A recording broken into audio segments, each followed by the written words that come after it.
विद्यार्थी मित्र कैसे हैं? आपका स्वागत है आज के माय नए वीडियो में अंदर। आज अपन लोग बात करने वाले हैं कक्षा 10 पार्ट 2 बूढ़ी काकी। उसके लेखक है प्रेमचंद। तो आज अपन लोग उसका संपूर्ण स्वाध्याय सॉल्यूशन करने वाले हैं। ये सॉल्यूशन अपनी पाकी नोट में भी आप लिख सकते हैं और शब्दार्थ अपनी टेक्स्ट बुक में से लिख लेना और स्वाध्याय इसमें से आप पढ़कर अपने पाकी नोट में भी लिख सकते हो। तो चलो शुरुआत करते हैं। तो पहला प्रश्न है, निम्नलिखित प्रश्नों के नीचे दी गई विकल्पों में से सही विकल्प चुनकर उत्तर दीजिए। एक प्रश्न एक, बूढ़ी काकी के भतीजे का क्या नाम था? उसका बी जवाब है पंडित बुद्धिराम। प्रश्न दो, रूपा किसकी पत्नी थी? तो एम डी जवाब है पंडित बुद्धिराम की पत्नी थी। प्रश्न 3, किसके अपने हिस्से की पुड़िया काकी के लिए बच्चा कर रखी थी? तो लाडली। एम सी जवाब है लाडली। तो लाडली ने पुड़िया बूढ़ी काकी के लिए बच्चा कर रखी थी। तो प्रश्न 4 है, बूढ़ी काकी को पतलों पर से झूठी पूड़ी के टुकड़े खाता देखकर कौन सन्न रह गया? तो उसमें ये जवाब है ए रूपा। प्रश्न 2, निम्नलिखित प्रश्नों के एक एक वाक्य में उत्तर लिखिए। तो एम एक है, बूढ़ी काकी कैसे रोती थी? उसका उत्तर है बूढ़ी काकी गला फाड़ कर रोती थी। प्रश्न 2, बुद्धिराम के घर किस उत्सव में पूड़ियाँ बन रही थी? उसका उत्तर है बुद्धिराम के बेटे मुखराम के तिलक की खुशी में पूड़ियाँ बन रही थी। प्रश्न 3, बूढ़ी काकी को कहाँ पर बैठा देखकर रूपा क्रोधित हो गई? उसका उत्तर है बूढ़ी काकी को कड़ाह के पास बैठा देखकर रूपा क्रोधित हो गई थी। प्रश्न 4, किस खुशी में लाडली को नींद नहीं आ रही थी? उसका उत्तर है काकी को पूड़िया देने की खुशी में लाडली को नींद नहीं आ रही थी। प्रश्न 5 है, उत्सव के दिन बूढ़ी काकी किसके डर से नहीं रो रही थी? उसका उत्तर है उत्सव के दिन अपशकुन के डर से काकी नहीं रो रही थी। प्रश्न 6, बुढ़ापे की बूढ़ी काकी की समस्त इच्छाओं के केंद्र कौन सी इंद्रिय थी? उसका उत्तर है बुढ़ापे में बूढ़ी काकी की समस्त इच्छाओं का केंद्र स्वादेंद्रिय थी। प्रश्न 3 है, निम्नलिखित प्रश्नों के 2-3 वाक्यों में उत्तर लिखिए। उसमें पहला प्रश्न है, बूढ़ी काकी कब रोती थी? उसका उत्तर है बूढ़ी काकी की समस्त इच्छाओं का केंद्र उनकी स्वादेंद्रिय थी। बूढ़ी काकी के लिए उनकी जीभ के स्वाद के सिवा कोई इच्छा शेष नहीं थी। जब उनके घरवाले काकी की इच्छा के अनुसार काम नहीं करते थे, उनके भोजन का समय टल जाता या भोजन की मात्रा कम होती अथवा बाजार से कोई चीज़ आती और उन्हें न मिलती तो वे रोती थी। प्रश्न 2, लड़के बूढ़ी काकी को कैसे सताते थे? उसका उत्तर है लड़के मौका मिलते ही बूढ़ी काकी को सताया करते थे। कोई बूढ़ी काकी को चुटकी काटकर भाग जाता था और कोई उन पर पानी की कुल्ली कर देता था। इस तरह लड़के बूढ़ी काकी को सताया करते थे। प्रश्न 3 है, बूढ़ी काकी की कल्पना में पूड़ियों की कैसी तस्वीर नाचने लगी? उसका उत्तर है घर में फैली पूड़ियाँ और मसालों की सुगंध बूढ़ी काकी को बेचैन कर रही थी। बूढ़ी काकी की कल्पना में लाल लाल फूली और नरम नरम पूड़ियों की तस्वीर नाचने लगी। प्रश्न 4, थाली में भोजन सजाकर बूढ़ी काकी को खिलाते समय रूपा ने क्या कहा? उसका उत्तर है बूढ़ी काकी को झूठी पतलों से पूड़ियाँ खाते देखकर रूपा को बड़ा दुख हुआ। उसके एक थाली में भोजन सजाकर बूढ़ी काकी के सामने रखा और कहा, काकी उठो, भोजन कर लो, मुझसे आज बड़ी भूल हो गई। उसका बुरा न मानना, परमात्मा से प्रार्थना कर दो कि वे मेरा अपराध क्षमा कर दे। प्रश्न 5, बुद्धिराम ने बूढ़ी काकी की संपत्ति कैसे हथिया ली थी? उसका उत्तर है, बुद्धिराम ने बूढ़ी काकी के लंबे चौड़े वादे किए और उसे छज्जबाग दिखाई। बूढ़ी काकी उसकी बातों में आ गई, क्योंकि बूढ़ी काकी के परिवार में भतीजे के सिवा और कोई भी नहीं था। इस तरह बुद्धिराम ने बूढ़ी काकी की सारी संपत्ति हथिया ली थी। प्रश्न 4, निम्नलिखित प्रश्नों के 4-5 वाक्यों में उत्तर लिखिए। प्रश्न 1, किया देखकर रूपा को पछताप हुआ, क्यों?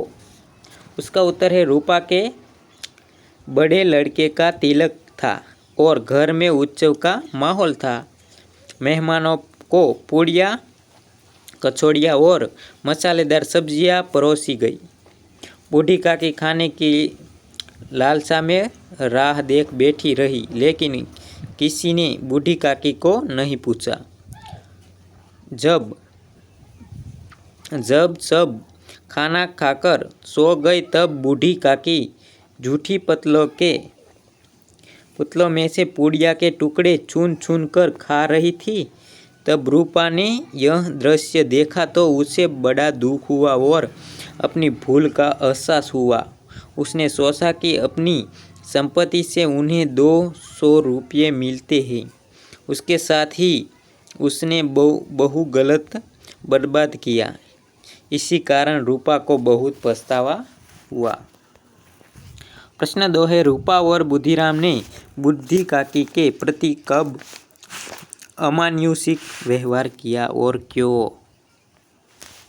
उसका उत्तर है, रूपा और बुद्धिराम के बेटे का तिलक था, तो इस उत्सव में घर में पूड़ियाँ, कचौड़ियाँ और मसालेदार सब्जियाँ बन रही थी।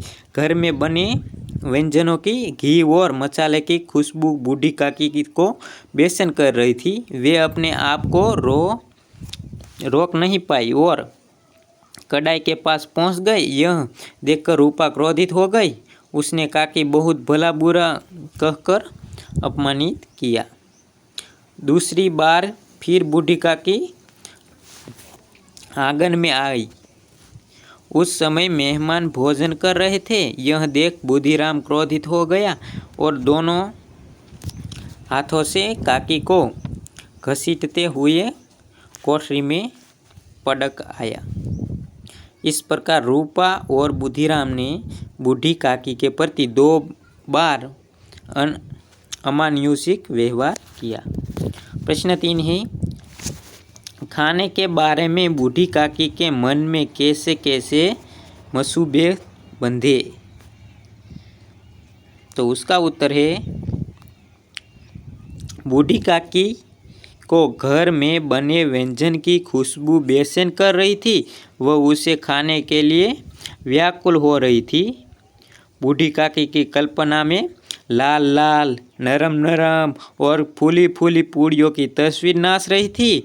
उसके मन में खाने के बारे में तरह तरह के मंसूबे बंध रहे थे। वह सोचने लगी कि पहले सब्जी में पूड़ियाँ खाएगी, फिर दही और चक्कर के साथ, रायते के साथ कचौड़ियाँ मज़ेदार लगेगी और चाहे कोई कुछ भी कहे वह मांग कर खाएगी। उसे किसी की परवाह नहीं थी। काकी ने सोचा कि कितने दिनों के बाद उसे पूड़ियाँ मिल रही थी, तो वह सिर्फ मुंह झूठा रखने थोड़ी ही उठ जाएगी। इस तरह के खाने के बारे में बूढ़ी काकी में मन में मंसूबे बंध रहे थे। प्रश्न 4 से, बुढ़ापा तृष्णा रोग का अंतिम समय है, लेखक ने ऐसा क्यों कहा? तो दोस्तों, यह आपको प्रश्न बहुत ज़रूरी है, ये बोर्ड में आपको आ सकता है। तो इसका उत्तर है, अपने सारे जीवन काल के दरमियान बुढ़ापा ही ऐसा समय है जब मनुष्य अपनी सारी कामनाओं की पूर्ति करना चाहता है। वृद्धावस्था में वह अपनी सारी इच्छाओं को पूरी करना चाहता है और इसके लिए वह समाज में किसी की परवाह नहीं करता है, क्योंकि वह जानता है कि जब अब उसके पास जीवन का बहुत थोड़ा समय बाकी है। इसलिए लेखक ने ऐसा कहा है कि बुढ़ापा तृष्णा रोग का अंतिम समय है। प्रश्न 5, आशा स्पष्ट कीजिए। बुढ़ापा वसुधा बचपन का पुनरागमन हुआ करता है। तो उसका उत्तर है, यह माना जाता है कि बुढ़ापा दूसरा बचपन होता है। बचपन की तरह बुढ़ापे में हमें अंगों की कमजोरी के कारण दूसरों का सहारा लेना पड़ता है। बचपन की तरह बुढ़ापे में भी दांत गिर जाते हैं या कमज़ोर होते हैं, इसलिए हम सारी चीज़ें खा नहीं सकते। जैसे हम बच्चों की बातों पर ज़्यादा ध्यान नहीं देते, उसी तरह बूढ़ों की बातों पर भी ज़्यादा ध्यान नहीं दिया जाता है। बच्चों की तरह बूढ़ों को भी मान अपमान की ज़्यादा परवाह नहीं होती है। इस तरह बचपन और बुढ़ापे में अधिकांश परिस्थितियाँ समान होती है। इसलिए कहा जाता है कि वसुधा बुढ़ापा बचपन का पुनरागमन होता है। प्रश्न 2, लड़कों का बूढ़ों से स्वाभाविक विदेश होता ही है। उसका उत्तर है, लड़कों और बूढ़े की सोच में अंतर होता है, स्वाभाविक है।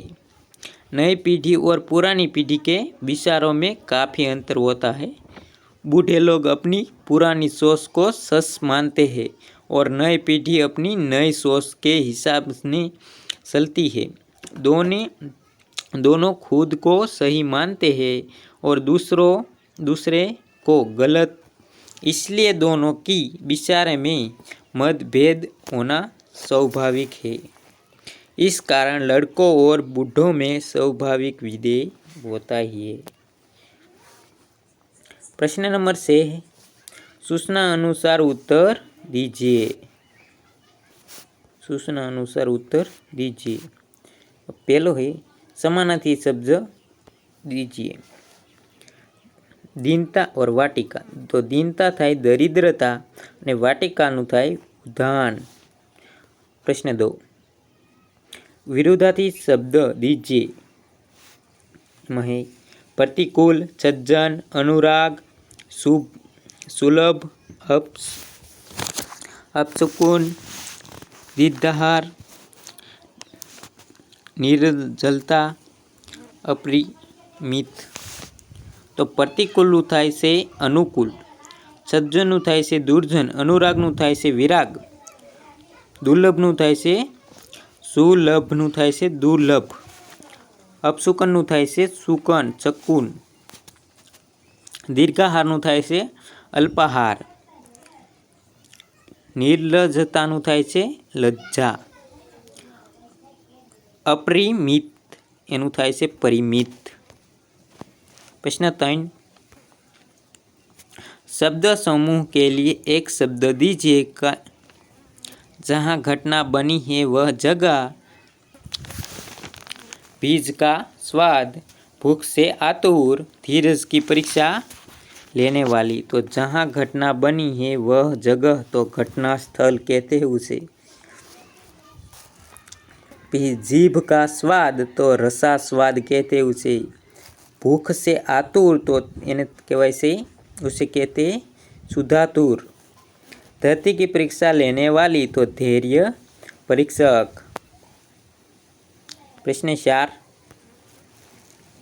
मुहावरे का अर्थ देकर वाक्य में प्रयोग कीजिए। तो उसमें पहला है जज्बाग दिखाना। तो बड़े बड़े झूठे वादे करना। उसका वाक्य, बुद्धिराम ने बूढ़ी काकी को जज्बाग दिखाए थे।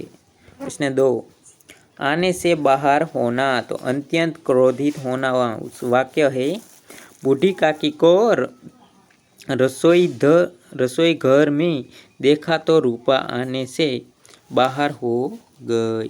प्रश्न 3, उबल पड़ना तो क्रोधित होना, उसका वाक्य है बूढ़ी काकी को पुड़िया खाते देख रूपा उबल पड़ी। प्रश्न 4, साथी पर सवार होना तो એટલે उस वाक्य सामने झड़ जाना, उसका वाक्य बच्चे बहुत से बूढ़ी काकी की छाती पर सवार हो गए थे। प्रश्न 5, नाक कटवाना तो इज्जत खोना, वाक्य है लड़के के अपनी कक्षा में फेल होकर अपनी नाक कटवा दी। प्रश्न से बेजीर पैर की बात तो है अत्यंग बात करना, वाक्य बच्चे अंचर बेजीज पैर की बातें करते हैं। प्रश्न हृदय सन्न रह जाना तो घोर आश्चर्य होना, वाक्य है बूढ़ी काकी को झूठी पुड़िया खाते देखकर रूपा का हृदय छन्न रह गया। प्रश्न 8, मुंह बाह फिरना तो बेकार की हालत में घूमना, वाक्य है अच्छे से पढ़ाई न करने वाले बच्चे मुंह बाह फिरते रहते हैं। 9, लेकिन 9, कलेजे में भूख सी उठाना, उसके उत्तर दुखी होना, बचपन के दिनों की याद आने के बाद कलेजे में हुई सी उठती है। 10, रोटियों के लाले पड़ना, खाने के लिए खुश न होना, पिताजी के बीमार पड़ने से मेरे मित्र को रोटियों के लाले पड़ने लगे थे।